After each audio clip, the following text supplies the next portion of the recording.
আমরা যদি এই পৃথিবীতে সুখময় জীবন পেতে চাই, তাহলে আমাদেরকে পবিত্র কোরআনের সূরা নাহলের ৯৭ নম্বর আয়াতের দিকে খেয়াল করতে হবে। আল্লাহ বলছেন, মান আমিলা সালিহাম মিন যাকারিন আও উনসা ওয়া হুয়া মুমিন ফালানুহইয়ান্নাহু হায়াতান তাইয়্যিবা।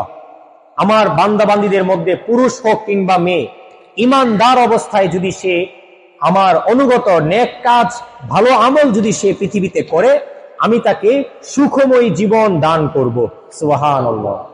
এবং তার নেক ভালো কাজের বিনিময়ে আমি আল্লাহ তাকে সুন্দর প্রতিদান দান করব। সুবহানাল্লাহ। তাহলে আমাদের ১ নাম্বার কাজ হবে এই পৃথিবীতে ভালো আমল করা।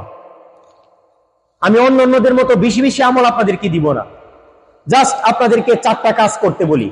জাস্ট 4টা কাজ। পারবেন না সবাই? 4টা কাজ করেন, ইনশাআল্লাহ জীবনে সুখী হতে পারবেন। প্রথম নাম্বার যে শ্রেণীর কথা বলেছিলাম, আল্লাহর আনুগত্য প্রিয় পাশাপাশি সুখী, এই কাতারে আপনি ঢুকতে পারবেন। জাস্ট 4টা কাজ আপনি করেন। 1, সালাতটা পড়েন, 5 ওয়াক্ত সালাত পড়েন। সুখী অবস্থায়, দুঃখী অবস্থায়, কষ্ট থাকা অবস্থায়, সুখে থাকা অবস্থায়, অসুস্থ কিংবা সুস্থ, যৌবন কিংবা বৃদ্ধ, ছোট কিংবা বড়, সবাই এই সবক বা এই অ্যাডভাইসটা আপনি আজকে নিয়ে যান, উপদেশটা নিয়ে যান। যে কোনো পরিস্থিতিতে আপনি 5 ওয়াক্ত সালাতটা পড়েন, ফরজ নামাজটা আপনি পড়েন 5 ওয়াক্ত। 1, 2, হালাল খান, যদিও সেটা দিনমজুরি হয়।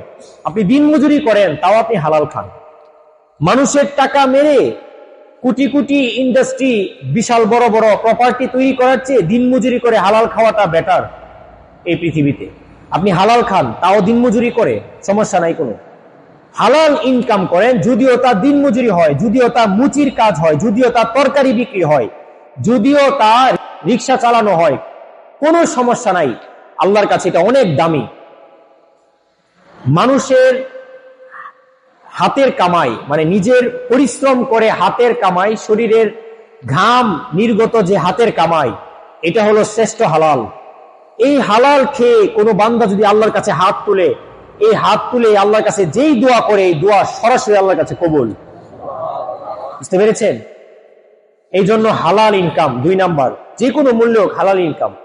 3, আল্লাহর জিকির, অর্থাৎ আল্লাহর কোরআন। প্রতিদিন কোরআন তেলাওয়াত করতে পারেন চাই না পারেন, অন্তত সূরা ফালাক, সূরা নাস, সূরা ইখলাস, না পারলে সূরা ইখলাসটা অন্তত পড়েন 3 বার।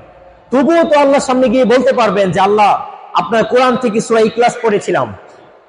সূরা ইখলাস কোরআনের একটা সূরা, এবং এই সূরাটা একবার পাঠ করলে 10 পারা কোরআন তেলাওয়াত করার সওয়াব আল্লাহ দিয়ে দেন।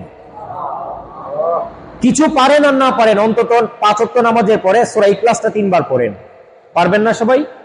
3 নাম্বার, কোরআনের সাথে সম্পর্ক, অন্তত সূরা ইখলাসটা হলো প্রতিদিন পড়েন। 3 আর 4 নাম্বার কাজ হবে গুনাহ মুক্ত জীবন তৈরি করেন।